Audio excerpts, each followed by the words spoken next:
सांत मिंगेल दाव्या हातांत एक तागडी घेवन तागडेच्या एका ताटांत एक दादलो आनी दुसऱ्या ताटांत एक बायल.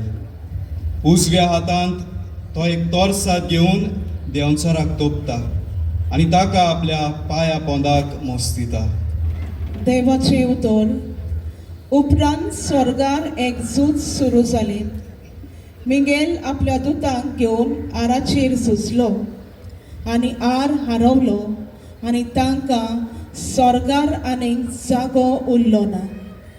नियाळ. सांत मिंगेल देंवचारा आड झुजलो आनी आमकांय तेंच करूंक आपयता. शेवटाक आमची सगळ्यांची न्हीद जातली म्हूण आमकां भाग्यवंत मिंगेल उगडास करता. चवथी इमाज.